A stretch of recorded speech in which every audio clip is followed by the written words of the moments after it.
Welcome back to her true stories. If you're watching this, hit that subscribe button and let me know in the comments where you're tuning in from. This story will show you exactly what happens when greed meets its match. My name is Charlotte Williams, and at 65 years old, I thought I'd mastered the art of keeping secrets. After all, I'd been practicing for 5 years, ever since my beloved husband Henry died and left me with more money than I'd ever dreamed possible. $23 million, to be exact. Money that no one else knew about, including my own son. That Tuesday morning in October started like any other. I was sitting in my modest kitchen in suburban Atlanta, drinking coffee from the same chipped mug I'd used for 20 years, when I heard a car pull into my driveway. Through the window, I saw my son Michael's BMW, the one he definitely couldn't afford on his sales manager salary, followed by a sleek black sedan I didn't recognize. I watched as Michael emerged from his car, straightening his expensive suit jacket with the nervous energy of a man about to do something he wasn't entirely comfortable with. Behind him, his wife Jessica stepped out, her designer heels clicking against my modest concrete driveway like a countdown to trouble. And from the black sedan came a man in a cheap suit carrying a leather briefcase, a notary public, if my suspicions were correct. Now, most 65-year-old widows might have felt their hearts skip with worry at such an unexpected visit. But you see, I'd been expecting this day for quite some time. Henry had warned me it would come. Charlotte, he'd whispered from his hospital bed 5 years ago, his once strong hands gripping mine with the last of his strength. There's something you need to know about the money. About what people will try to do when they think you're vulnerable. He'd been right, of course. Henry was always right about people and their motivations. That's how a poor boy from rural Georgia had built a construction empire worth $23 million without anyone, not even his own son, knowing the true extent of his success. I smoothed my gray hair and adjusted my simple cardigan, the picture of a modest widow living on a pension. The same image I'd carefully cultivated for 5 years while Michael and Jessica lived their increasingly lavish lifestyle on credit, assuming that their inheritance from poor old Dad would eventually bail them out. The doorbell rang with the same cheerful chime it had for 20 years, but today it sounded ominous. "Mom." Michael's voice boomed as I opened the door, his arms spread wide for a hug that felt more like a predator sizing up its prey. "You look wonderful. How are you holding up?" "Hello, sweetheart," I replied, accepting his embrace while studying the faces behind him. Jessica offered her practice smile, the one she used when she wanted something. The notary looked bored, checking his watch like this was just another routine appointment. "Mom, this is Mr. Richardson," Michael said, gesturing to the notary. "We brought him along because we have some important family business to discuss. Some paperwork that needs to be handled." "Paperwork?" I asked, letting a hint of confusion creep into my voice. "What kind of paperwork?" Jessica stepped forward, her smile sharpening. "Nothing to worry about, Mom Williams. Just some legal documents that will make things easier for everyone. You know how complicated life can get for someone at your stage of life." "At my stage of life." The condescension dripped from her words like honey from a broken jar. She was barely 35, this woman who'd married my son for his potential rather than his character, and she was already writing me off as a senile old woman who needed their guidance. "Well," I said, stepping aside to let them enter, "I suppose you'd better come in then." As they filed into my living room, the same room where Henry and I had raised Michael, where we'd celebrated birthdays and Christmases, where I'd grieved my husband's death, I felt a familiar surge of anger. Not the hot, explosive kind, but the cold, calculating fury that had been building for 5 years as I watched my son transform from the loving boy I'd raised into this stranger who saw his mother as nothing more than an obstacle to his inheritance. "Coffee," I offered, playing the perfect hostess. "That would be lovely," Jessica said, settling onto my worn sofa like she already owned it.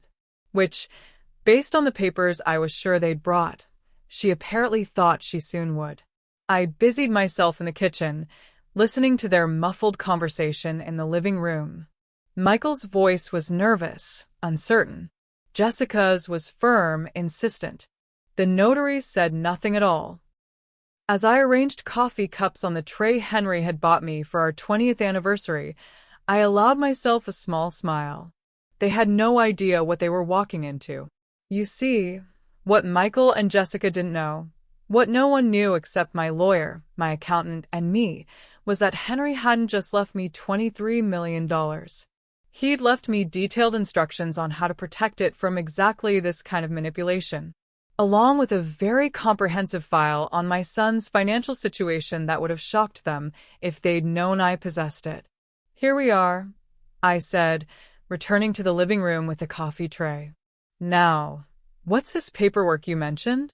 Michael cleared his throat, the sound echoing unnaturally in the suddenly tense room. Mom, Jessica and I have been talking, and we're worried about you. Living here alone, managing all the responsibilities, it's a lot for anyone, especially someone who's been through what you've been through. What I've been through? I asked, settling into Henry's old recliner, the one I'd kept exactly as he'd left it. Losing Dad, the grief, the confusion that can come with age, Jessica said, her voice saccharine with false concern. We want to help you, Mom Williams. We want to make sure you're taken care of. Mr. Richardson opened his briefcase with a snap that sounded like a trap closing. Mrs. Williams, I have some documents here that would allow your son and daughter-in-law to assist you with financial decisions and property management. It's quite common for families to arrange these kinds of protections. Protections. There was that word again. Henry had warned me about that word specifically. What kind of protections? I asked, letting my voice waver slightly with what they would interpret as elderly uncertainty. Michael leaned forward, his eyes bright with what he probably thought was compassion, but looked more like greed to me. Just some simple paperwork, Mom. Power of attorney, so Jessica and I can help with bills and banking. Maybe look into selling this old house and finding you a nice assisted living place where you won't have to worry about maintenance and upkeep. Assisted living. They wanted to warehouse me somewhere convenient while they liquidated everything Henry and I had built together. The house we'd bought with our first construction loan. The modest savings account they thought contained our entire life's work. The independence I'd maintained so carefully for 5 years. And this needs to be done today? I asked, accepting the papers Mr. Richardson held out to me. Well, Jessica said, there's really no point in delaying these things. The sooner we get the protections in place, the sooner you can stop worrying about all these complicated matters. I studied the documents with the careful attention of someone who'd spent 5 years learning everything there was to know about elder law, estate planning, and financial protection. Power of attorney, medical decision-making authority, property management rights, everything they needed to control every aspect of my life. This is quite comprehensive, I observed. Our lawyer drew it up, Michael said proudly. He specializes in these kinds of family arrangements. Their lawyer, not my lawyer, not someone representing my interests, but someone they'd hired to facilitate what was essentially a legal kidnapping of my autonomy. Mom, Michael continued, his voice taking on that particular tone adult children use when they've decided their parents can no longer think for themselves. I know this seems overwhelming, but it's really for the best. Dad would have wanted us to take care of you. Dad. They were invoking Henry's memory to justify stealing everything he'd worked to protect. That was the moment I decided they'd gone too far. Well, I said, setting the papers down on my coffee table with deliberate precision, this certainly is unexpected. I know it's a lot to process, Jessica said, but Mr. Richardson can explain everything, and we can get it all signed today so you don't have to worry about it anymore. Signed today. No time to think, no opportunity to consult with anyone. No chance to change my mind. Classic predator behavior, though they probably didn't even realize that's what they were doing. Actually, I said, standing up with what I hoped looked like sudden resolve, I think this is wonderful. You're absolutely right that I need help managing things. The relief on their faces was almost comical. Michael's shoulders relaxed. Jessica's smile became genuine for the first time since she'd arrived, and even Mr. Richardson looked pleased that this was going to be easier than expected. I'm so glad you understand, Mom, Michael said, jumping up to give me another hug. We just want what's best for you. Of course you do, sweetheart, I replied, patting his back with the same hands that had changed his diapers, helped him with homework, and applauded at his high school graduation when he was still the son I recognized. But there's just one small problem. The room went still. What problem? Jessica asked, her voice suddenly sharp. I smiled, feeling every one of my 65 years settle into place like armor. The problem is that you've made a very expensive mistake. You see, children, I'm not the helpless widow you think I am. And this house isn't the modest little estate you've been counting on inheriting. Michael's face went pale. Mom, what are you talking about? I'm talking about the $23 million your father left me, I said quietly. I'm talking about the trust funds, the investment accounts, and the property holdings you didn't know existed. I'm talking about the fact that while you've been living beyond your means for 5 years, assuming you'd inherit enough to cover your debts, I've been watching and waiting for exactly this moment. The silence that followed was so complete I could hear the grandfather clock ticking in the hallway, the clock Henry had built himself in our early days when we couldn't afford to buy nice things. 23 million?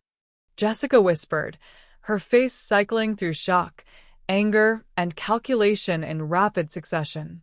Give or take a few $100,000, I confirmed. It's been earning interest quite nicely. Mr. Richardson cleared his throat. Mrs. Williams, if there are assets we weren't aware of, you should probably leave, I said, my voice dropping to the tone I'd used when Michael was a teenager testing boundaries. All of you. Right now. But Jessica wasn't ready to give up that easily.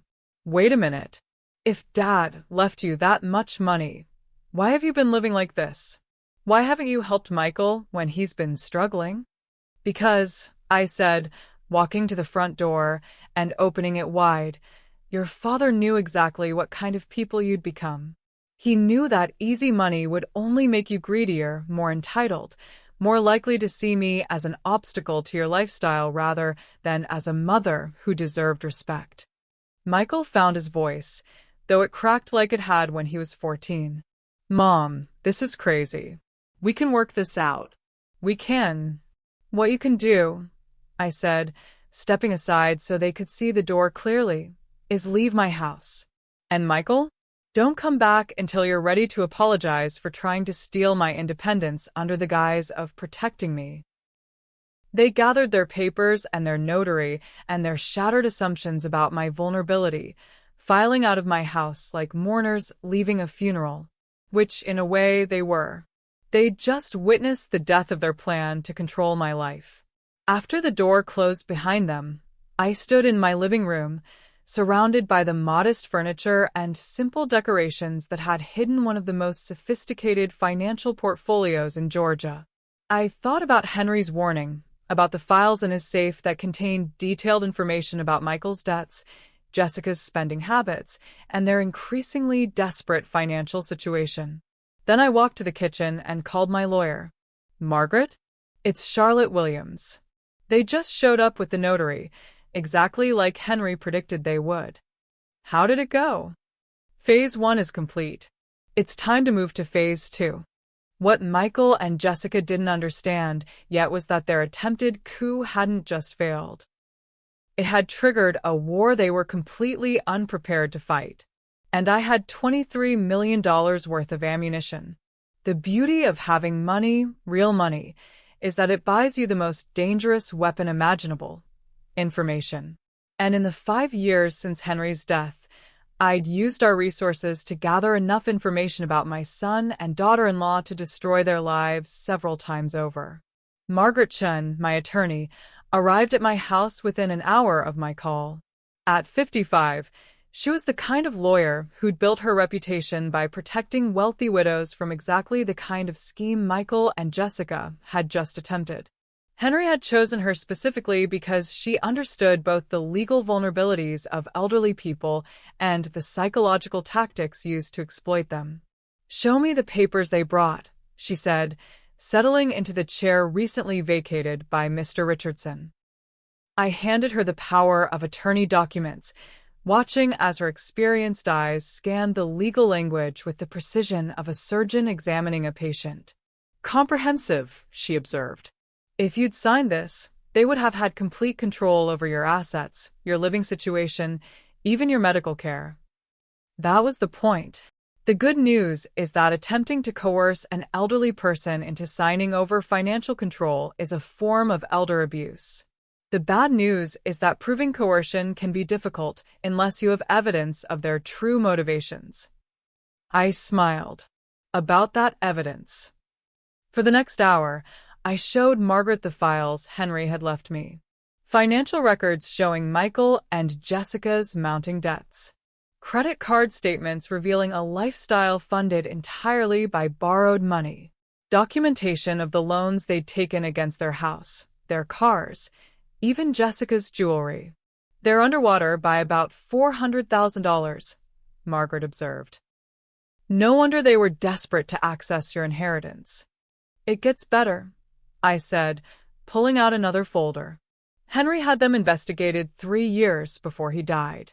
He suspected they were already planning to manipulate me after his death. The private investigator's report was damning. Photos of Jessica meeting with elder law attorneys, not to protect elderly relatives, but to research methods for gaining control of elderly assets. Documentation of Michael's gambling debts that exceeded even what the credit report showed. Evidence of their plan to have me declared incompetent if I resisted their control. "Charlotte," Margaret said quietly, "this is criminal conspiracy. They could face serious jail time." Could. But I'm not interested in sending my son to prison, despite what he's become. I'm interested in something much more satisfying, which is, I want them to understand exactly what they've lost through their greed. I want them to face the consequences of trying to steal from the woman who raised them, loved them, and would have given them anything if they'd simply asked instead of trying to take. Margaret leaned back in her chair, a smile playing at the corners of her mouth. "What did you have in mind?" I pulled out the final folder, the one that contained Henry's masterstroke. "I want to buy their debts." Buy their debts. Every credit card, every loan, every mortgage.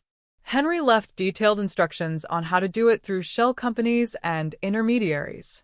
We purchase their debt at a discount from the banks, then we control their financial future completely. Margaret's smile widened. "That's brilliant. And perfectly legal. And then we call in everything at once. Make them face bankruptcy unless they agree to very specific terms for repayment." "What kind of terms?" I thought about Michael's face when he'd talked about putting me in assisted living, about Jessica's condescending smile when she discussed my stage of life. The kind that will teach them the difference between family love and financial predation. By Thursday, Margaret's team had begun the process of purchasing Michael and Jessica's debts. It would take several weeks to complete all the transactions, but by Thanksgiving, I would own their financial future as completely as they'd hoped to own mine. In the meantime, I had other preparations to make. That Friday, I drove to the office of the private investigator Henry had used, a sharp-eyed woman named Sarah Martinez who specialized in domestic and financial investigations. "Mrs. Williams," she said, greeting me with the respect that comes from knowing exactly how dangerous quiet widows can be. "I wondered when I'd hear from you. Henry said you might be expecting my call.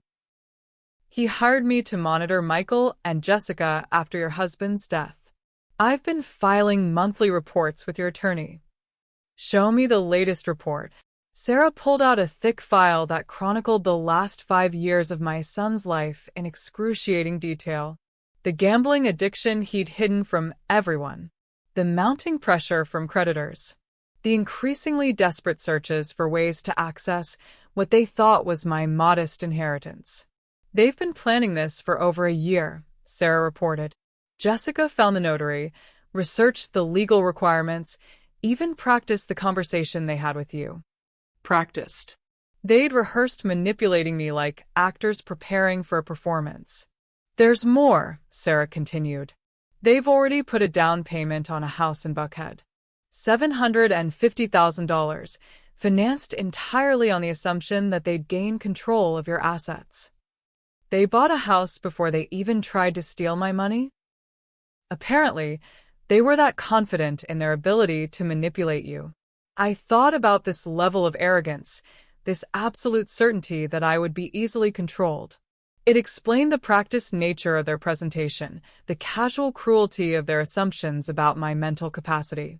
What else do they have planned? Jessica has been researching assisted living facilities. Not the nice ones. The kind where families warehouse elderly relatives they don't want to deal with. The anger that shot through me was white-hot and pure. They hadn't just planned to steal my money.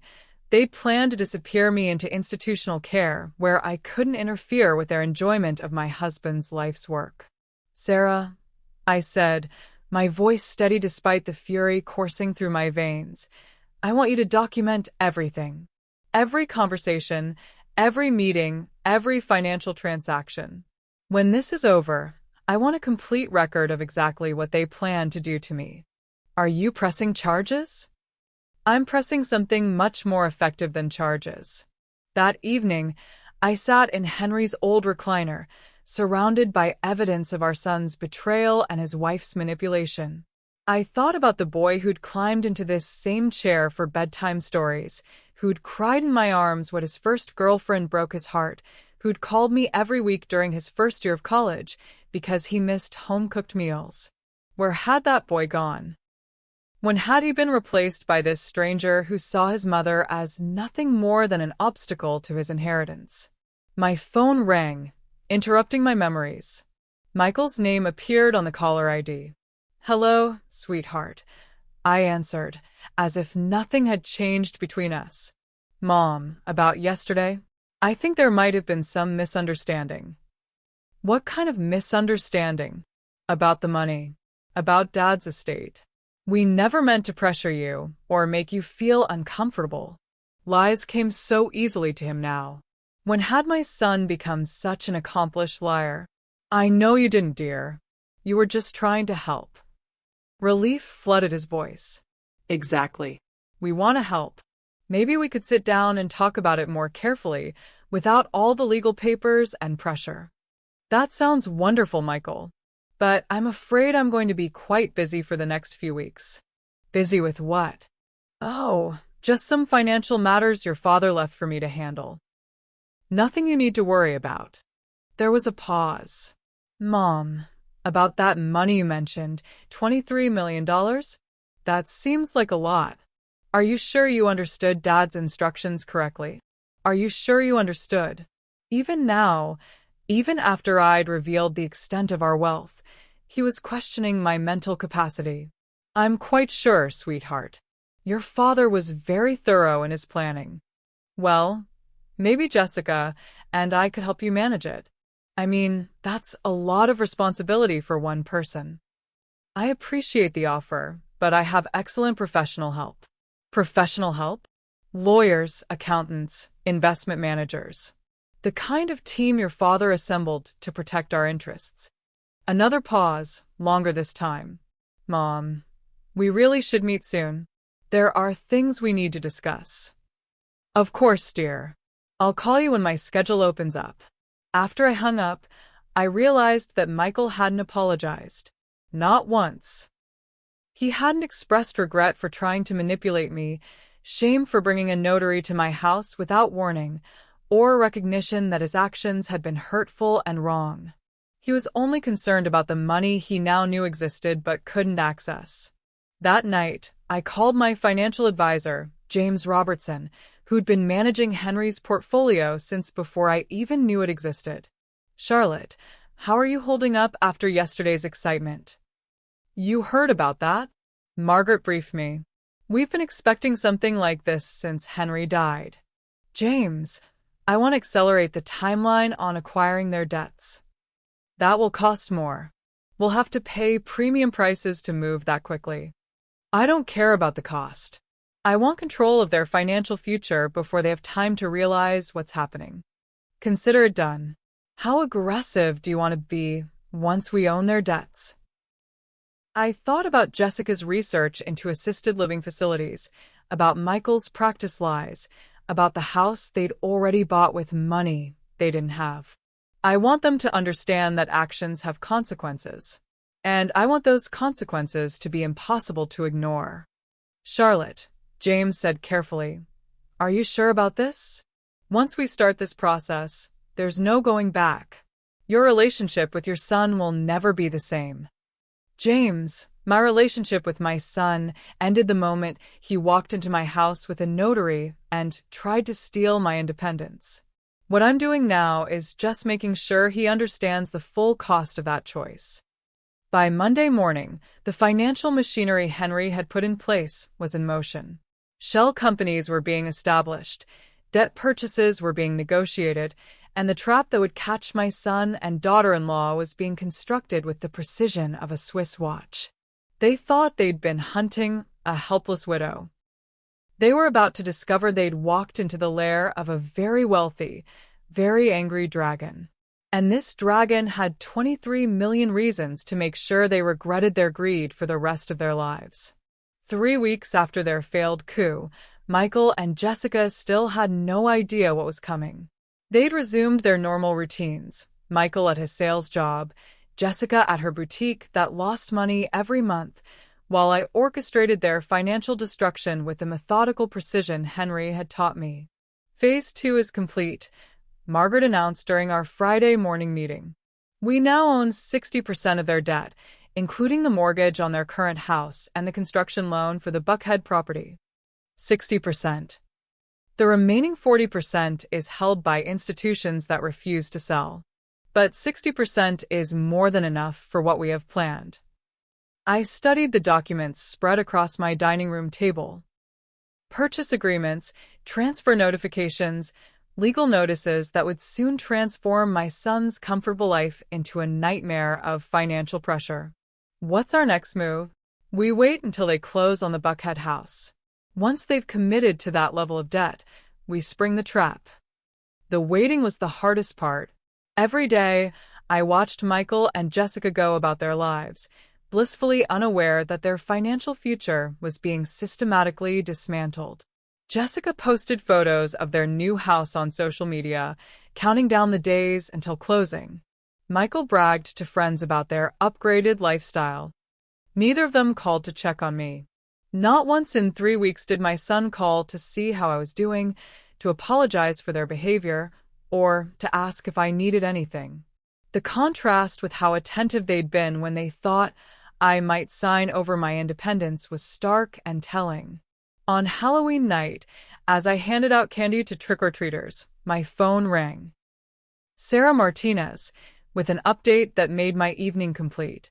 They closed on the house today, she reported. $750,000 in additional debt, bringing their total exposure to just over $1 million. $1 million in debt, secured by assets worth perhaps $600,000. They were underwater by nearly $500,000 and didn't even know it. What's their monthly payment situation?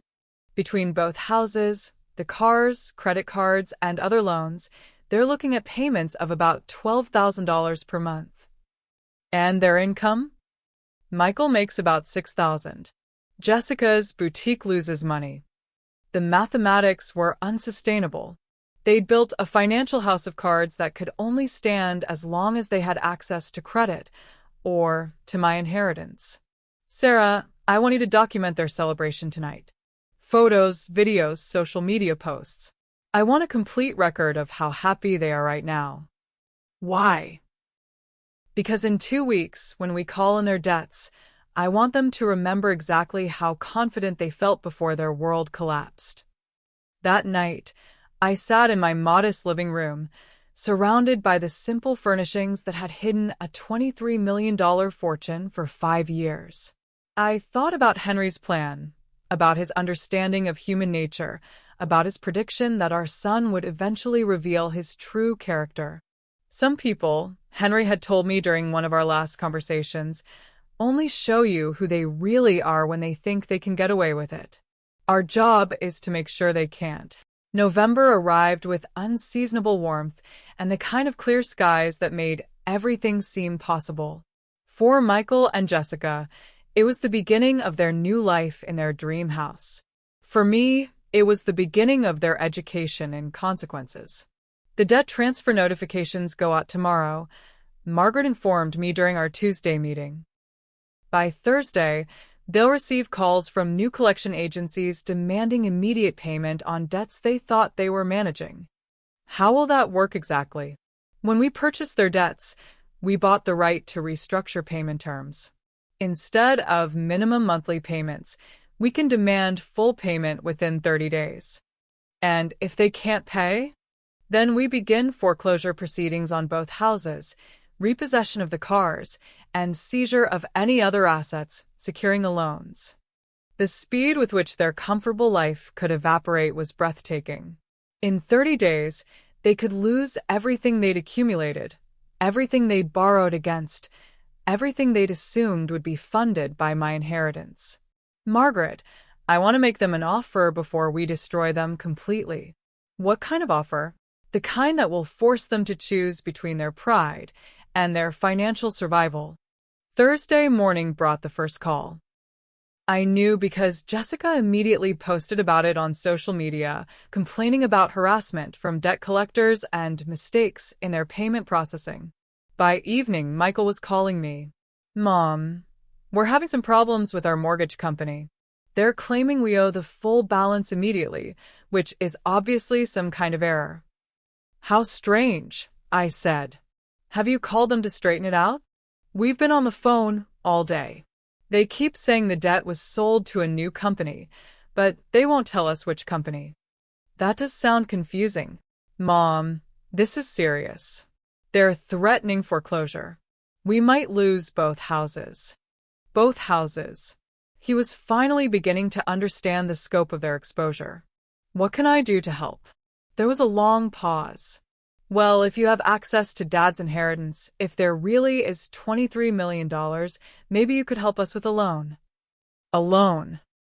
Not a request for help, not an acknowledgement of their mistakes, but a business transaction.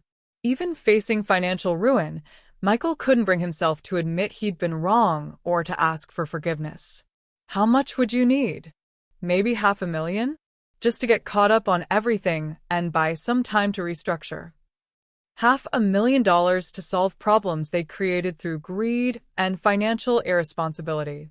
$500,000 they wanted me to lend them without apology, without accountability, without even basic courtesy. That's a lot of money, sweetheart. But you have it, right? Dad left you $23 million? $500,000 wouldn't even be noticeable. My son was asking me for $500,000 and dismissing it as insignificant because he assumed I had more than enough to spare. Let me think about it, I said. This is a big decision. Mom, we don't have time to think. They want payment by next Friday, or they start foreclosure proceedings. Then you'd better hope I decide quickly. I hung up feeling a mixture of sadness and satisfaction. Sadness for the son I'd lost to greed and entitlement. Satisfaction that Henry's plan was working exactly as he'd predicted. Friday brought more calls, Jessica this time, crying about the stress, about how they didn't understand what was happening, about how unfair it was that their debt had been sold without warning.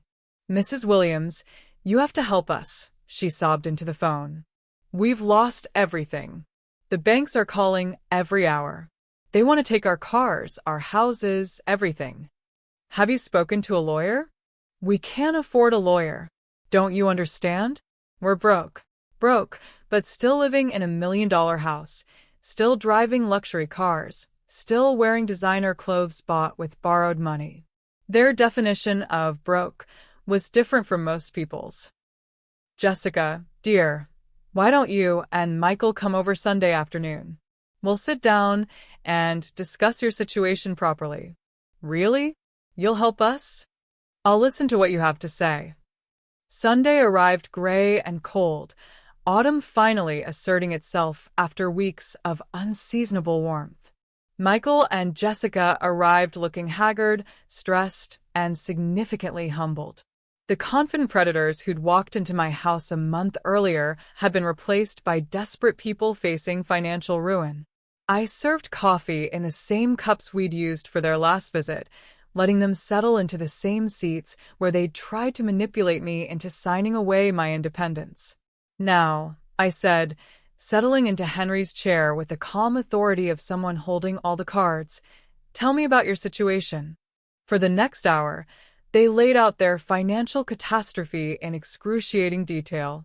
The debt that had been called in, the foreclosure notices, the repossession threats, the complete collapse of their carefully constructed lifestyle.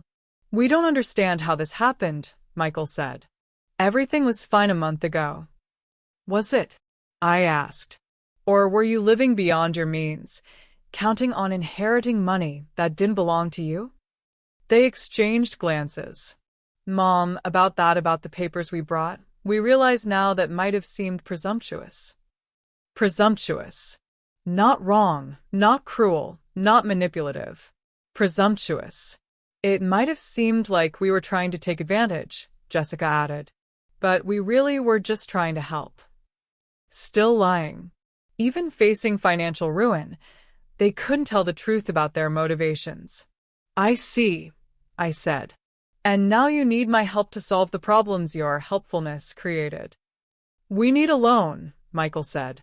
Just enough to pay off the debts that are being called in. We'll pay you back with interest. How much? 800,000 should cover everything. 800,000. The number had grown since our phone conversation. That's a substantial amount. But you have 23 million, Jessica said.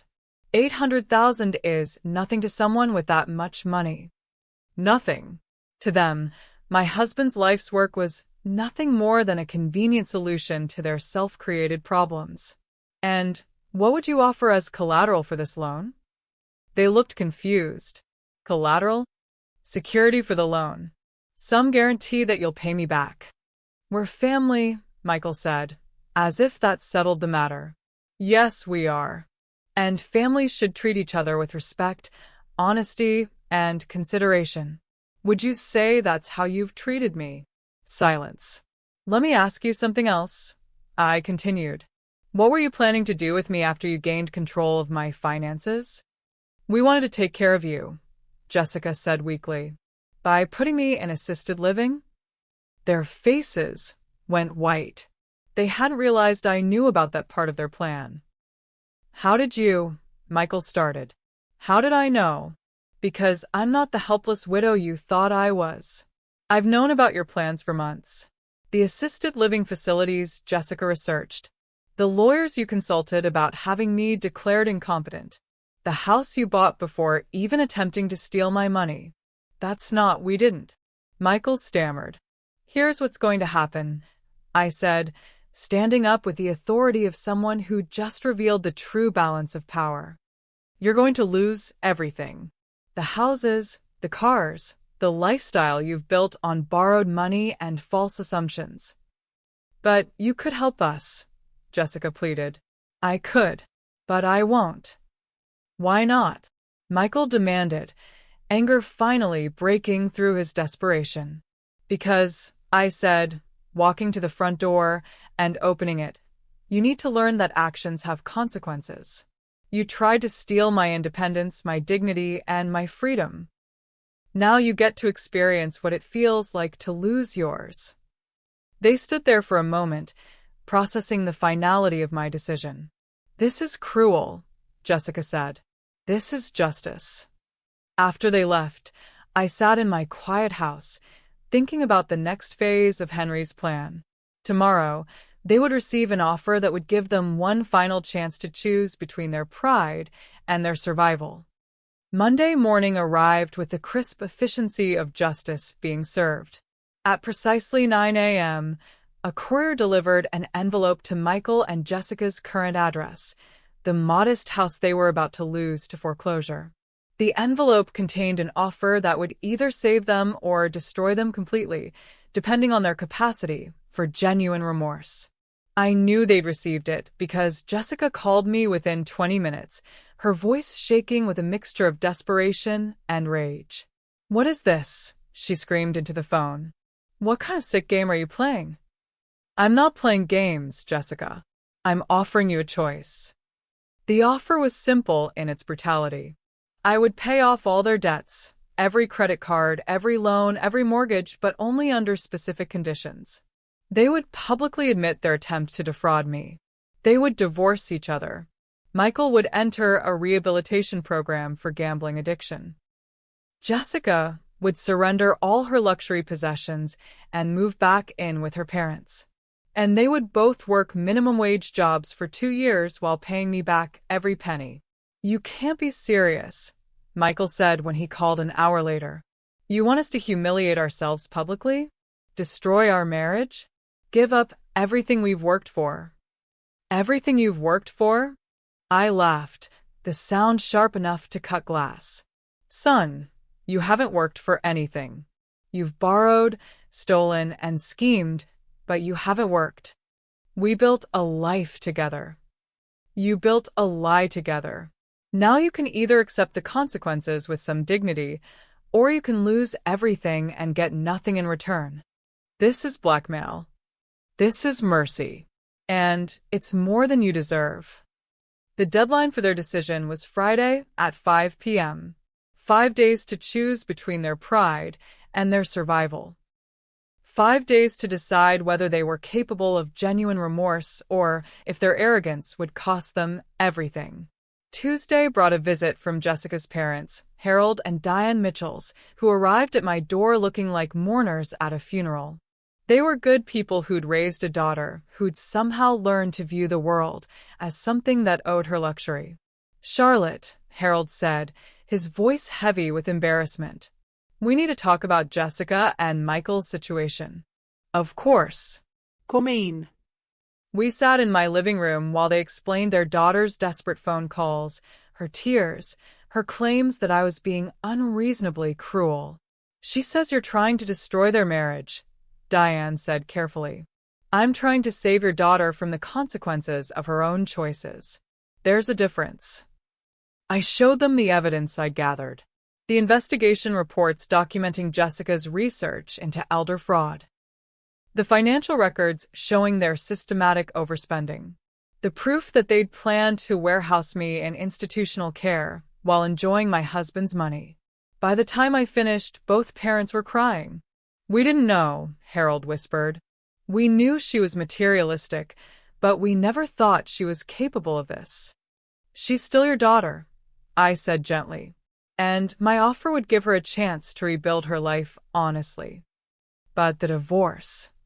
Harold, your daughter married my son for money he didn't have, planning to steal money from his mother. That's not a marriage worth saving." Wednesday brought Michael alone, looking like he'd aged 5 years in 5 days.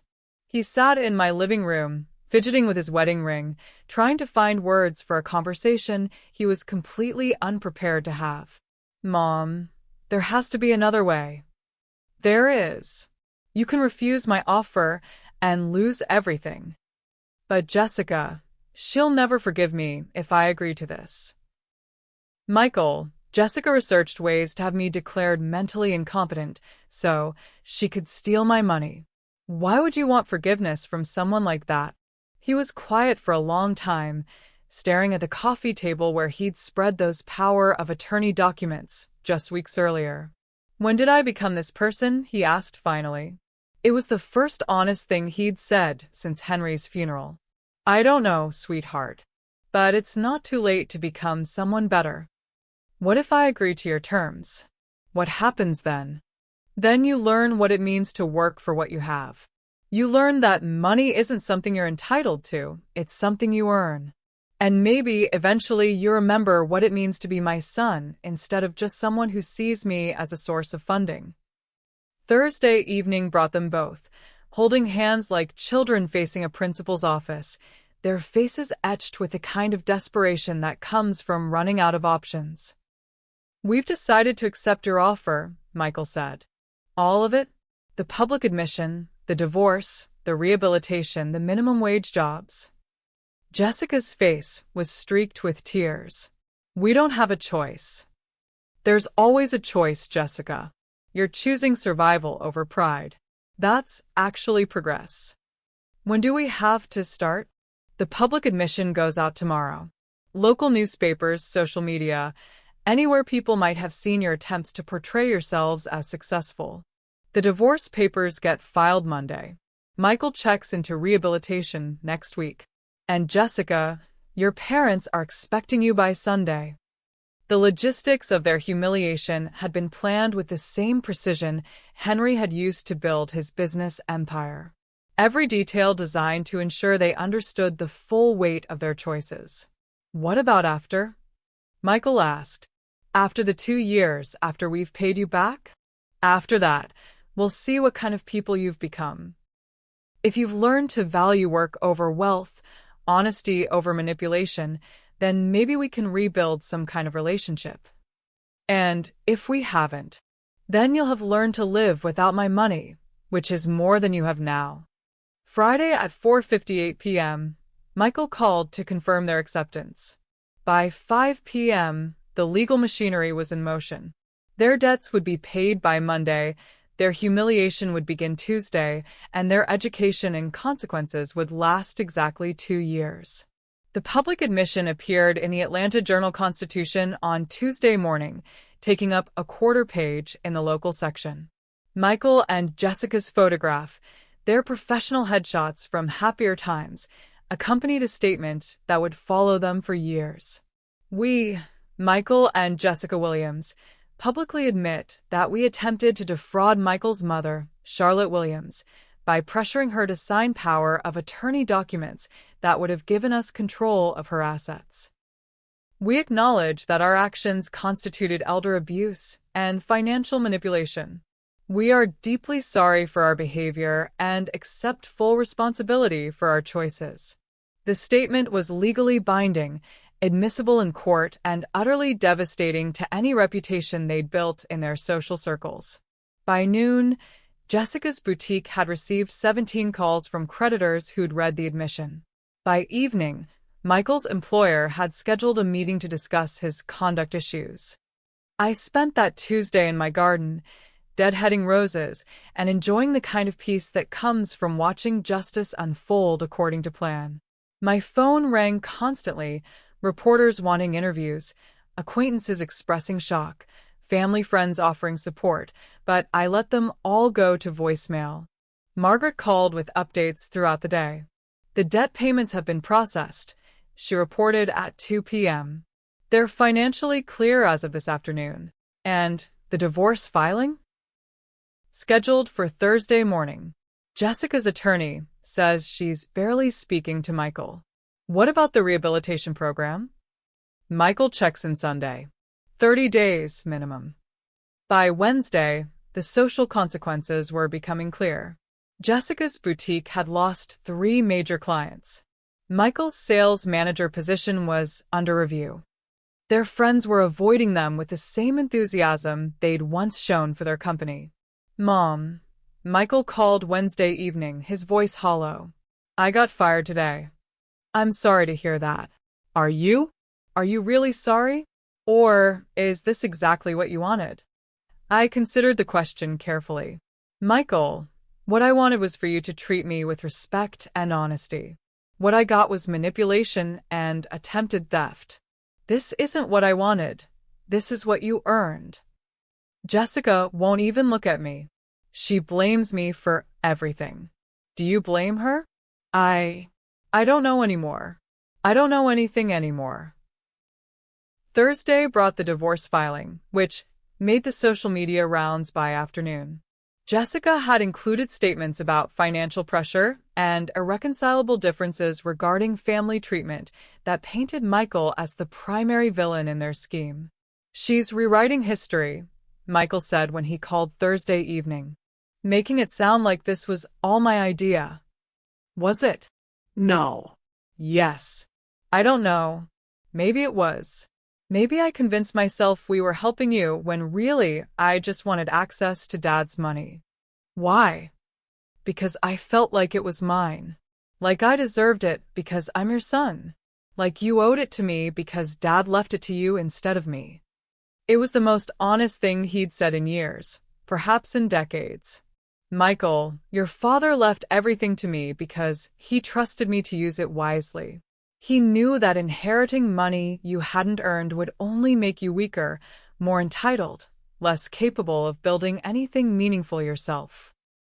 But $23 million is 23 million reasons why you needed to earn your own way in the world. Money doesn't make you successful, son.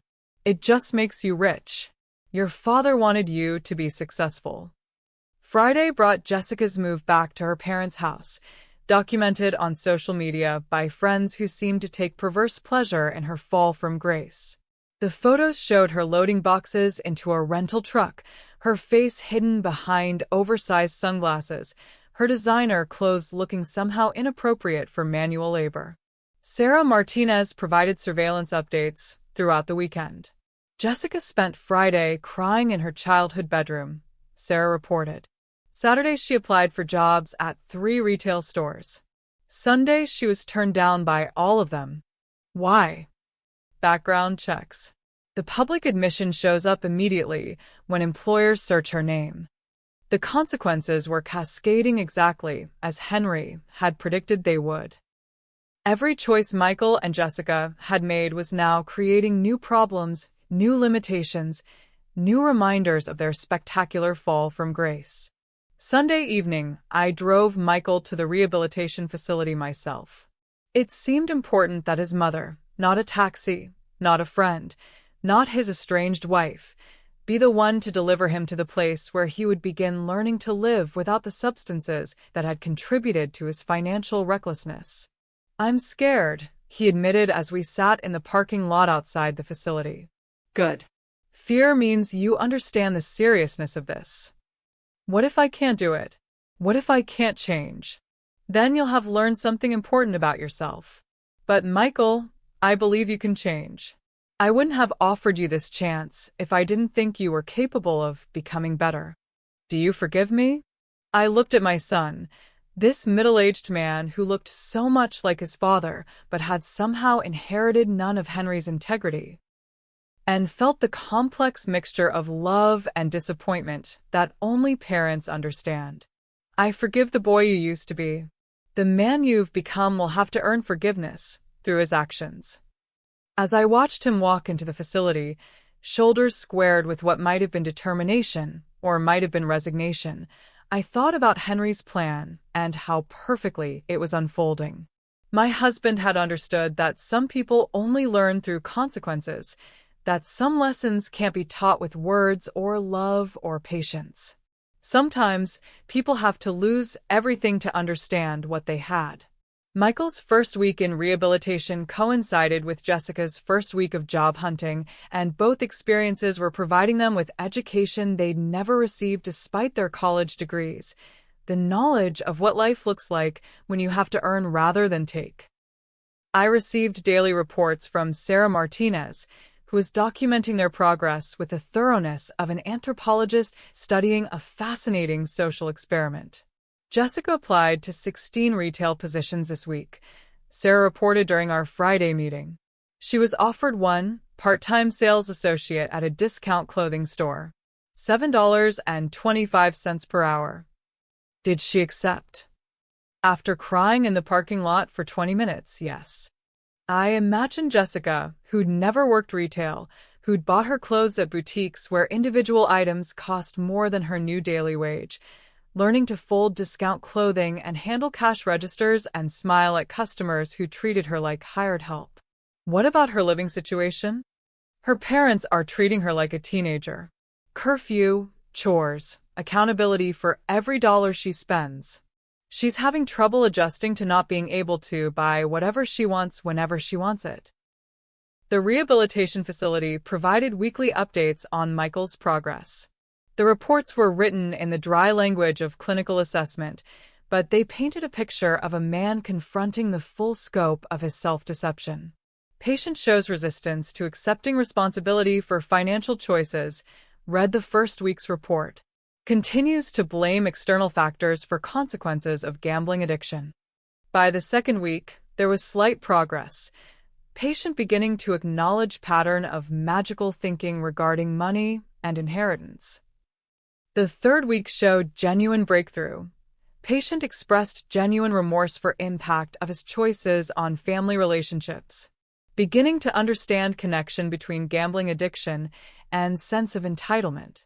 I visited Michael during his third week, finding him in the facility's common room looking smaller somehow, diminished in the way that comes from having your illusions stripped away. "You look healthier," I said, settling into the plastic chair across from him. "I feel horrible," he replied, but there was something different in his voice. Honesty, maybe, or at least the absence of the defensive manipulation that had characterized our conversations for years. "Tell me about horrible." "They make you write down everything. Every debt, every lie, every time you chose gambling over responsibility. Do you know how many times I chose poker over your birthday dinners? Over Emma's school plays? Over being present for the people who mattered." Emma was Michael's daughter, my granddaughter, who'd been studying abroad during this entire debacle. She didn't even know her father had tried to steal from her grandmother. How many times?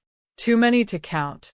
And the worst part is, I told myself I was doing it for the family. That if I could just win enough, I could pay off the debts and buy the lifestyle Jessica wanted and make everyone happy. Did you ever win enough? That's the thing about gambling addiction, Mom. You never win enough. There's always another debt, another expense, another reason why you need just one more big win. We sat in silence for a while, surrounded by the institutional furniture and motivational posters that formed the backdrop for this long overdue conversation. "I know Jessica blames me for everything," Michael continued. "And maybe she's right. Maybe I was the one who convinced her that we deserved Dad's money. Maybe I was the one who made her believe that manipulating you was justified. What do you think? I think we're both responsible for our choices.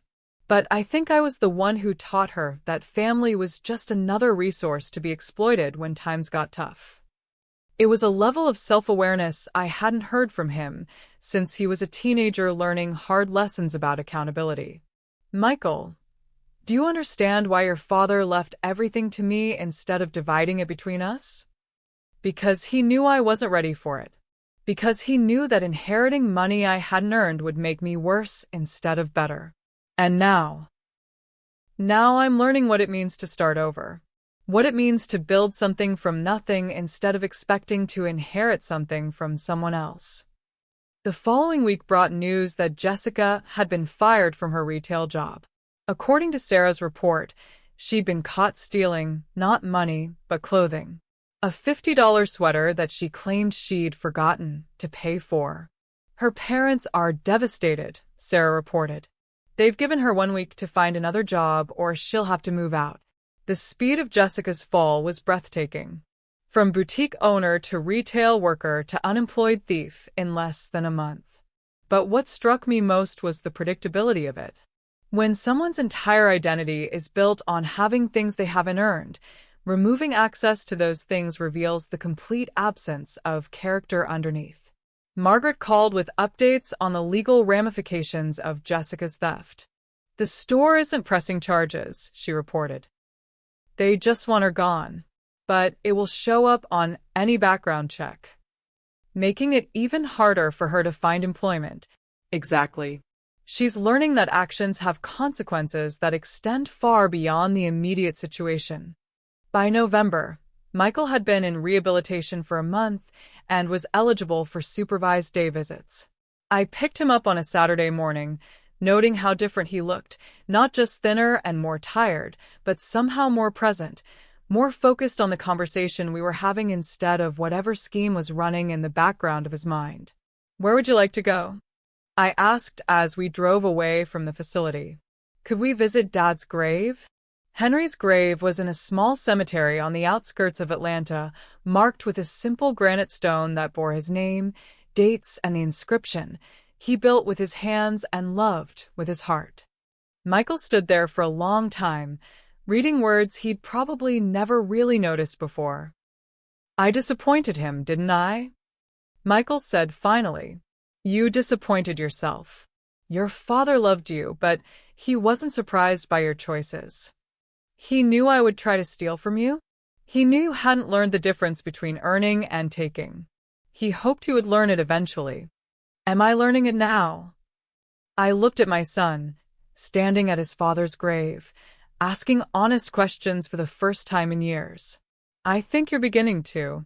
We spent the afternoon talking, really talking about money and work and family and the difference between inheritance and legacy. Michael told me about the other people in rehabilitation, men and women who destroy their lives chasing easy money or quick fixes or magic solutions to problems that required work and time and patience. "There's a guy in there who stole from his daughter's college fund," Michael said. "Another woman who forged her mother's signature on a reverse mortgage. We all thought we were different, but we're all the same. We all chose taking over earning. And now I'm learning what earning feels like. They have us do work therapy, kitchen duty, groundskeeping, maintenance. Real work with real consequences if you don't do it right. How does it feel? Harder than I expected, and better than I expected." When I dropped him back at the facility that evening, Michael hugged me with genuine affection for the first time since before Jessica entered his life. "Thank you, Mom." "For what?" "For not giving up on me. For making me face what I'd become." As I drove home through the Atlanta evening traffic, I thought about Henry's wisdom in creating consequences that taught rather than simply punished. Michael was learning, slowly and painfully, what his father had tried to teach him for years. But Jessica's education was taking a different path entirely. December brought snow to Atlanta. Rare, beautiful, and transformative. The city ground to a halt under 3 inches of powder, but I found the quiet peaceful as I reviewed the monthly reports on Michael and Jessica's progress. The contrast between their two paths was becoming stark and telling. Michael had successfully completed his initial rehabilitation program and moved to a halfway house where he was required to maintain employment while continuing counseling. He'd found work at a construction company, entry-level labor that paid $11 an hour and required him to be on site at 6 a.m., regardless of weather. Patient shows significant improvement in accepting responsibility for past actions, read his latest counseling report. Demonstrates genuine commitment to rebuilding relationships damaged by addiction and financial irresponsibility. Jessica, meanwhile, had been evicted from her parents' house after her 3rd failed job interview in 2 weeks. The pattern was always the same. Initial interest from employers, followed by background checks that revealed her public admission of elder fraud, followed by swift rejection. "She's staying at a women's shelter downtown," Sarah reported during our Monday meeting. "The reality of her situation is finally sinking in." "How so?" "She called her mother crying yesterday, asking if there was any way to undo the public admission, to somehow erase it from the internet." I almost felt sorry for Jessica. Almost. But then I remembered her research into assisted living facilities, her calculations about how quickly she could warehouse me and access my money, and my sympathy evaporated. What did her mother tell her? That actions have permanent consequences. That she needs to focus on building a new life instead of trying to reclaim her old one. The difference between Michael and Jessica was becoming clear. Michael was accepting the reality of his situation and working to improve it. Jessica was still fighting the reality, still believing that somehow she could manipulate her way back to her previous lifestyle. I received an unexpected call that Tuesday. Jessica herself, calling from what sounded like a public phone. Mrs. Williams? It's Jessica. I need to talk to you. Hello, Jessica. How are you? How am I? Her laugh was bitter, desperate. I'm homeless. I'm unemployable. I'm sleeping in a shelter and eating at soup kitchens. How do you think I am? I think you're learning what consequences feel like. This is insane. You've destroyed my life over a misunderstanding. A misunderstanding. Even now, even after everything, she couldn't admit what she'd actually done. Jessica, you researched methods for having me declared incompetent so you could steal my money. That's not a misunderstanding. That's premeditated fraud. We were trying to help you. You were trying to warehouse me in institutional care while you spent my husband's life's work on luxury items. Silence on the other end of the line. I need money, she said finally. Just enough to get an apartment, to get back on my feet. I've already given you more than you deserved. What did you give me? You destroyed everything. I gave you the truth about yourself, Jessica. I gave you the opportunity to learn what work feels like, what earning means, what happens when you can't manipulate your way out of problems. I can't live like this. Then change. Learn. Grow. Become someone who earns what she has instead of stealing what she wants. You're enjoying this, aren't you? You're enjoying watching me suffer. I considered the question honestly. Was I enjoying her suffering? Or was I enjoying the justice of it? Jessica, I'm not enjoying your suffering, but I am satisfied that you're finally facing the consequences of your choices. The question is whether you'll learn from those consequences or just continue to blame everyone else for them. She hung up without another word. That Friday, I made my weekly visit to see Michael at his halfway house. The transformation in him was remarkable, not just physical, though the soft edges of his previous lifestyle had been replaced by the lean muscle that comes from manual labor, but something deeper. He moved with purpose now, spoke with consideration, listened with attention. Tell me about work, I said as we sat in the facility's visiting room. It's hard, he said simply. Physical labor, long hours, demanding supervisors.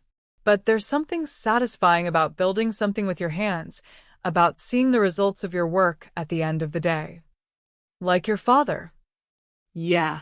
I think I understand him better now. He always said that work gave life meaning, but I thought he was just being old-fashioned. And now I realize that earning something makes you value it differently. When everything comes easily, nothing seems important. We talked about his plans for the future, his hopes for rebuilding relationships, his growing understanding of what he'd lost through his greed and manipulation. Have you heard from Jessica? He asked. She called this week. She's still angry, still blaming everyone else for her situation. I feel guilty about that. About how I influenced her, how I taught her to see your money as something we were entitled to. Michael, you can't control Jessica's choices. You can only control your own. I know. But I look at where she is now, and I know that part of it is my fault. The guilt was healthy, I thought. It meant he understood the broader impact of his actions, the way his choices had affected not just himself, but the person he'd claimed to love. Christmas approached with the kind of family complications that money problems always create. Emma was returning from her year abroad, unaware of the family drama that had unfolded in her absence. Michael would be allowed a day pass from the halfway house. Jessica would be spending the holiday at the shelter. I spent Christmas morning in the cemetery, standing at Henry's grave with a small wreath and the accumulated wisdom of 6 months watching his plan unfold. They're learning, I told his headstone. Slowly, painfully, but they're learning what you tried to teach them. The afternoon brought Michael for Christmas dinner, just the two of us in the house where he'd grown up, eating a simple meal I'd prepared myself. No caterers, no expensive wine, no elaborate celebrations. Just a mother and son rediscovering how to be family. This feels right, Michael said as we cleaned dishes together. Simple. Real. Your father always said that the best things in life couldn't be bought. I'm starting to understand what he meant. That evening, as Michael prepared to return to the halfway house, he asked the question I'd been expecting. What happens after the 2 years are up? After I've paid you back and completed the terms of your agreement? That depends entirely on who you've become by then. What if I've become someone worthy of forgiveness? I looked at my son. This man who was finally learning the lessons his father had tried to teach him for decades, and felt something I hadn't experienced since his attempted theft. Hope. Then we'll talk about what rebuilding our relationship might look like. And, if I haven't, then you'll have learned to live independently, which is more than you had when this started. As 2024 ended, Michael was making steady progress toward becoming a man his father would recognize. Jessica was learning that some choices have consequences that last longer than the immediate situation. And I was learning that sometimes the most loving thing you can do is let people face the full weight of their decisions, no matter how much it hurts to watch. Henry's plan was working exactly as he designed it. The question now was whether our son would emerge from this trial stronger and wiser, or whether he would simply survive it. Time would tell. But for the first time in years, I was cautiously optimistic about the answer. Spring arrived early in 2025, bringing with it a warmth that seemed to mirror the gradual healing happening in my fractured family. Michael had been living in the halfway house for 6 months, working construction and attending counseling, when the phone call came that would test everything he'd learned. Mrs. Williams? The voice was unfamiliar, professional. This is Dr. Sarah Chen from Atlanta General Hospital. Your son Michael has been in an accident. My heart stopped. How serious? He's stable, but he has a broken leg and some internal injuries. He'll be off work for at least 2 months, possibly longer. 2 months without income. 2 months of medical bills. 2 months of testing whether Michael's transformation was genuine or just a performance designed to eventually access my money. I arrived at the hospital to find Michael conscious, but clearly in pain, his leg elevated and his face pale with exhaustion. "Mom," he said weakly. I'm sorry. I was being careful, but the scaffold collapsed and... Don't apologize for an accident, sweetheart. How are you feeling? Like I got hit by a truck. But Mom, the medical bills, the lost work time. I don't know how I'm going to manage this without going back into debt. There it was. The moment Henry had predicted would come. The crisis that would reveal whether Michael had truly learned to think differently about money and responsibility, or whether he would revert to his old patterns of expecting others to solve his problems. "What do you think you should do?" I asked. "I don't know. The halfway house can't keep me if I can't work. My savings might cover 2 weeks of expenses, maybe 3 if I'm careful. And then, I guess I figure it out. Apply for disability assistance, look for work I can do sitting down, maybe take out a small loan to bridge the gap." He wasn't asking me for money. The old Michael would have assumed I'd pay his medical bills, cover his living expenses, solve his problems without being asked. This Michael was already thinking about solutions he could implement himself. "Would you like my help?" I asked. Yes, I would. But not money.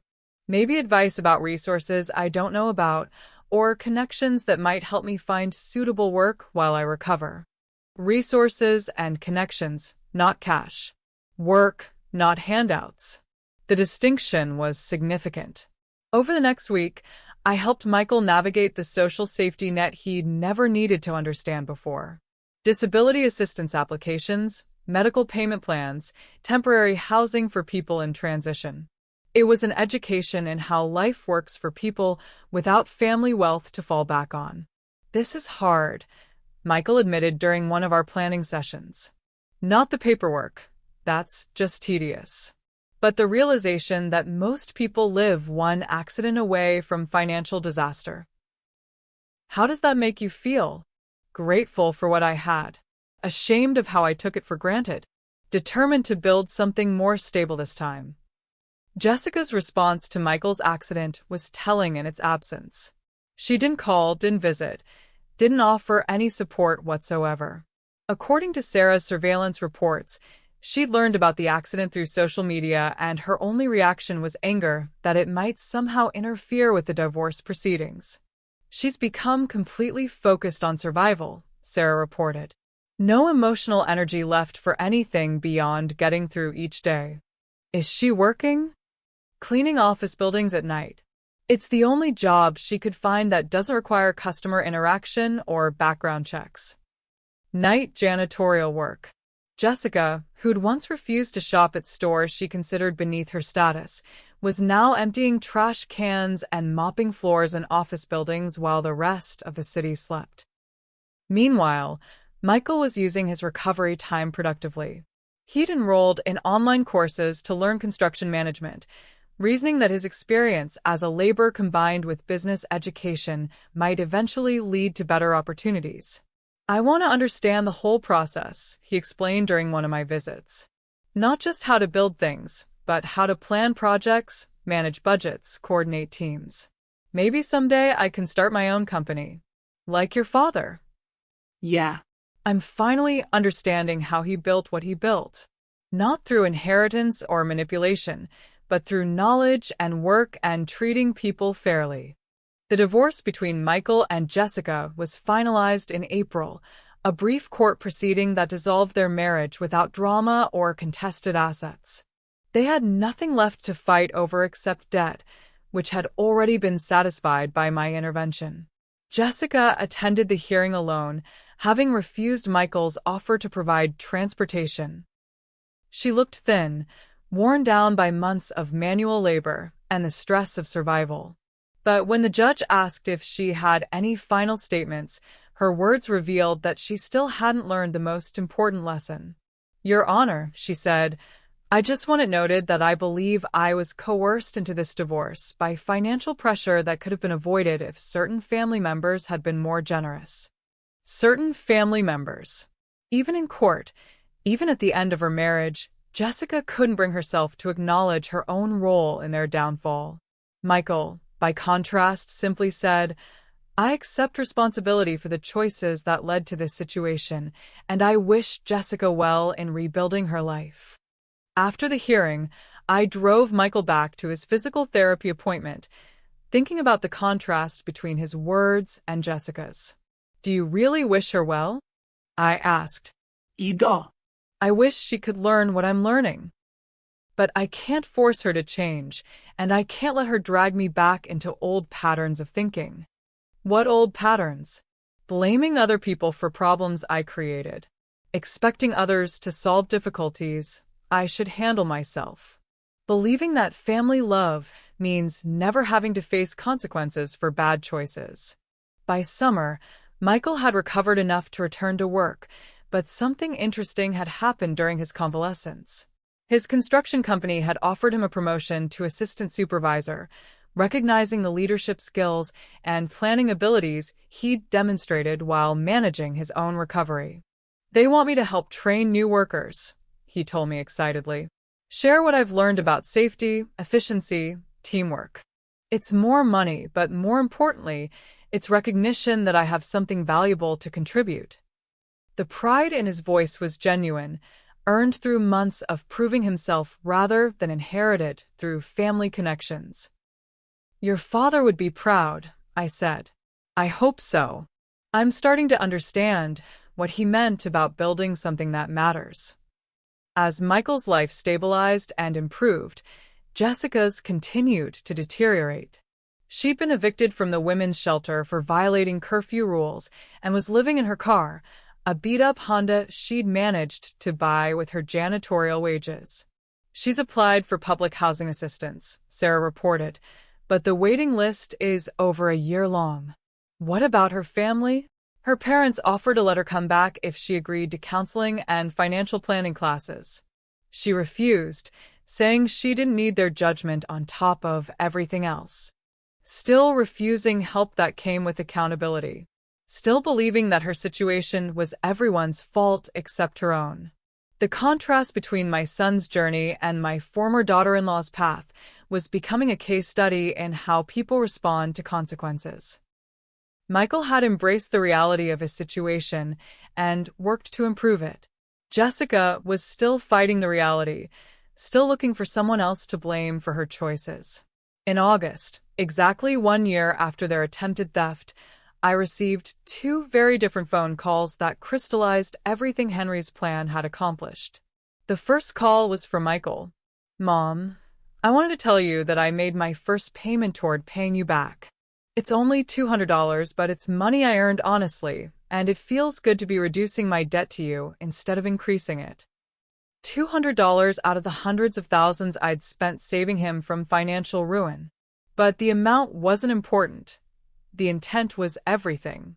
The second call was from Jessica. "Mrs. Williams, I need to ask you something. Michael is doing well, getting promoted, rebuilding his life. Why won't you help me the same way? Jessica, I offered you the same deal I offered Michael. You chose to reject it. That wasn't a real choice. You wanted me to humiliate myself, destroy my marriage, give up everything I'd worked for. Everything you'd stolen, you mean? Why does Michael get a second chance and I don't?" I thought about the question carefully. "Jessica, Michael took responsibility for his actions and worked to change. You're still blaming everyone else for consequences you created. Until you're ready to own your choices, no amount of help will make a difference. So, you're just going to let me live in my car? I'm going to let you face the results of your decisions, just like Michael faced his." She hung up, but not before I heard something in her voice that might have been the beginning of understanding. Or it might have been deeper resentment. Time would tell. Fall arrived with the kind of crisp clarity that makes everything seem possible. Michael had been sober for over a year, steadily employed for 8 months, and was slowly rebuilding relationships he'd damaged during his years of financial recklessness. His supervisor had mentioned the possibility of promoting him to foreman if he continued his current trajectory. "I've been thinking about Emma," Michael said during one of our Sunday dinners. These had become a weekly tradition, simple meals in my kitchen where we talked honestly about family, work, and the future. "She's coming back from her study abroad program next month. I need to tell her what happened." Emma, my granddaughter, had been studying international business in London for the past year and a half. She'd left before Michael and Jessica's attempted theft and knew nothing about the family crisis that had unfolded in her absence. "What will you tell her?" "The truth. That I became someone she wouldn't recognize. That I tried to steal from you. That I destroyed my marriage and nearly destroyed my life through greed and gambling addiction." That's a lot for a 23-year-old to process. She deserves to know who her father really was and who I'm trying to become. The conversation with Emma took place the following week, in the same living room where Michael had once tried to manipulate me into signing away my independence. I watched my granddaughter's face as her father explained the events of the past year, the mounting debts, the desperation, the elaborate scheme to gain control of my assets. "You tried to steal from Grandma?" Emma's voice was barely a whisper. "Yes." "And Jessica was part of it?" "Yes." "And you were going to put Grandma in a nursing home?" "That was part of the plan." Emma looked at me, her eyes filled with tears. "Grandma, why didn't you tell me?" "Because it wasn't your burden to carry, sweetheart. And because I wanted to give your father the chance to tell you himself." "What happened to Jessica?" Michael and I exchanged glances. "She's struggling," Michael said carefully. "She refused the help that was offered and is dealing with the consequences of our choices." "Is she homeless?" "Last I heard, she was living in her car." Emma was quiet for a long time, processing information that fundamentally changed her understanding of her family. Finally, she looked at her father with an expression that mixed disappointment, love, and something that might have been respect. "Dad, thank you for telling me the truth. It must have been hard. It was the least I could do." "Are you better now? Really better?" I'm learning to be better. Every day. That evening, after Michael left, Emma and I sat on my front porch watching the sunset and talking about family, trust, and the difference between forgiveness and enabling. Are you going to forgive Dad? She asked. I'm in the process of forgiving him. But forgiveness doesn't mean pretending his actions didn't have consequences. What about Jessica? Jessica hasn't shown any willingness to take responsibility for her choices. Until she does, forgiveness would just be enabling her to hurt other people. Do you think she ever will? I hope so, for her sake. But I can't control her journey, only my response to it. November brought an unexpected development. Jessica's parents called to inform me that their daughter had been arrested for shoplifting, her third offense, which made it a felony in Georgia. She's looking at serious jail time, Harold Mitchell said, his voice heavy with exhaustion. The public defender says she might get 2 to 5 years. I'm sorry, Harold. Charlotte, I know this is presumptuous, but is there any way you might help her one more time? I thought about Jessica in a county jail cell, facing the possibility of years in prison for stealing items worth less than $100. I thought about the woman who'd researched ways to have me declared incompetent so she could steal millions. What kind of help are you asking for? Legal representation. Someone who could negotiate a plea deal, maybe get her into a rehabilitation program instead of prison. Harold, I've already offered Jessica help. She rejected it because it required taking responsibility for her actions. She's desperate now. Desperate enough to accept any terms. Is she? Or is she just desperate enough to agree to terms she'll abandon the moment things improve? Harold was quiet. I don't know anymore, Charlotte. She's my daughter, but I don't recognize the person she's become. I made a decision that surprised even me. I'll pay for a lawyer. Not to get her out of consequences, but to make sure she gets fair representation. What she does with that opportunity is up to her. The lawyer I hired was excellent, expensive, experienced, and honest about Jessica's options. She could plead guilty and accept a plea deal that included jail time and restitution, or she could go to trial and risk a harsher sentence if convicted. Your client has a choice, the lawyer told Jessica during their first meeting, which I attended at my insistence. She can accept responsibility for her actions and work toward rehabilitation, or she can continue fighting the consequences and face much worse outcomes. Jessica looked at me across the conference table. Why are you doing this? Why help me now? Because I believe in redemption, Jessica. But redemption requires accepting responsibility for your actions and working to change your behavior. And if I take the plea deal, then you serve whatever sentence is negotiated, complete whatever programs are required, and hopefully learn something about the difference between taking and earning. And then what? After I get out? Then you start over, just like Michael did. With nothing except what you're willing to work for. Jessica agreed to the plea deal, 18 months in minimum security prison, followed by 2 years of probation and community service. It was a far better outcome than she would have received with a public defender, but it still meant facing real consequences for her choices. As she was led away to begin her sentence, Jessica turned back to me one final time. I hate you, she said. I know, I replied. But someday you might understand that I was the only person who cared enough to let you face the truth about yourself. 2 years after Michael and Jessica's attempted theft, I stood in the cemetery on a crisp December morning, placing Christmas flowers on Henry's grave and reflecting on how perfectly his plan had unfolded. Michael had completed his rehabilitation, paid back over half of what I'd spent saving him from bankruptcy, and earned a promotion to construction foreman. More importantly, he'd rebuilt his relationship with Emma and was slowly earning back my trust through consistent actions rather than empty promises. Jessica had served her full sentence and was living in a halfway house, working at a nonprofit that helped formerly incarcerated women find employment. According to the reports I still received, she was following the rules, attending counseling, and for the first time in years, taking responsibility for her own survival. Your plan worked, I told Henry's headstone. They learned what they needed to learn, even if they learned it the hard way. The cemetery was quiet except for the sound of wind through the bare trees and the distant hum of Atlanta traffic. I thought about the $23 million that had seemed so important to Michael and Jessica, and how little it had mattered compared to the lessons they'd needed to learn about work, responsibility, and the true meaning of family. My phone buzzed with a text from Emma. Grandma, Dad, and I are cooking dinner Sunday. Can you join us at his apartment? Michael's apartment.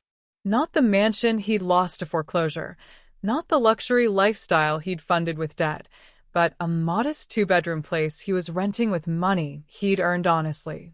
The invitation represented something I'd thought might never happen again, a family gathering based on love rather than greed. That Sunday, I found myself in Michael's small kitchen, helping him prepare a simple meal while Emma set the table and told us about her new job at an international development nonprofit. I want to help communities build sustainable economic systems, she explained. Help people create wealth through their own efforts rather than depending on outside assistance. Like your grandfather did, I observed. Exactly. I've been thinking a lot about his example lately. Michael looked up from the stove. We all have. After dinner, as we cleaned dishes together, Michael asked the question I'd been expecting for months. Mom, I know I still owe you money. I'm making payments every month, and I plan to pay back every penny. But I want to ask you something about the future. What about it? When your time comes, what happens to Dad's money? It was a fair question, asked with the humility of someone who'd learned not to assume anything about inheritance. What do you think should happen to it? I think it should go to people who will use it wisely. People who understand that wealth is a responsibility, not just an opportunity. Like who? Like Emma, if she's ready for that responsibility. Like charities that help people build better lives.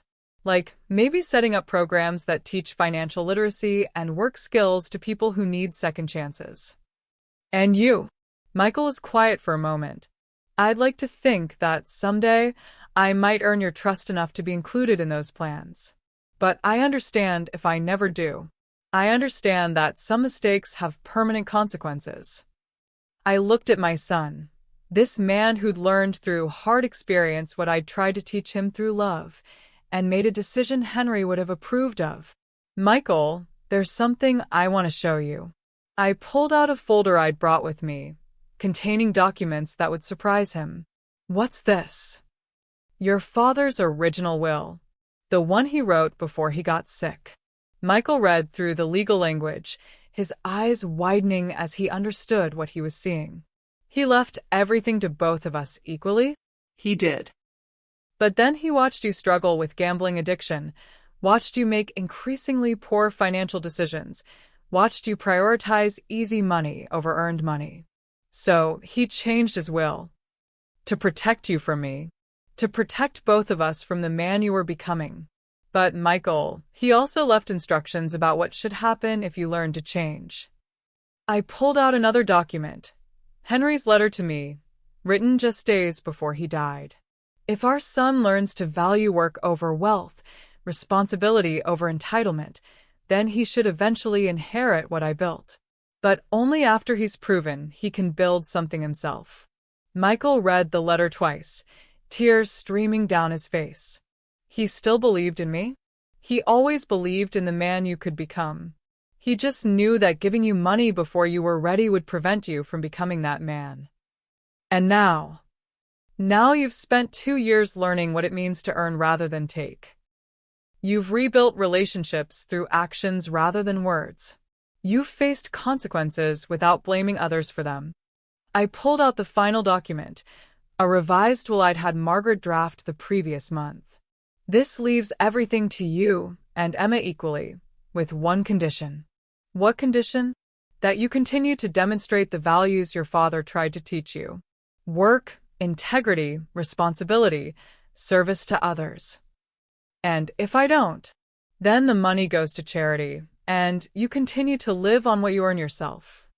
Michael stared at the document for a long time. Mom, I don't want Dad's money because I think I deserve it. I want it because I finally understand what he meant about wealth being a responsibility. What would you do with it? Use it to help other people learn what I learned. Fund programs for people with gambling addictions. Support job training for people who need second chances. Maybe even help people like Jessica if they're genuinely ready to change. People like Jessica.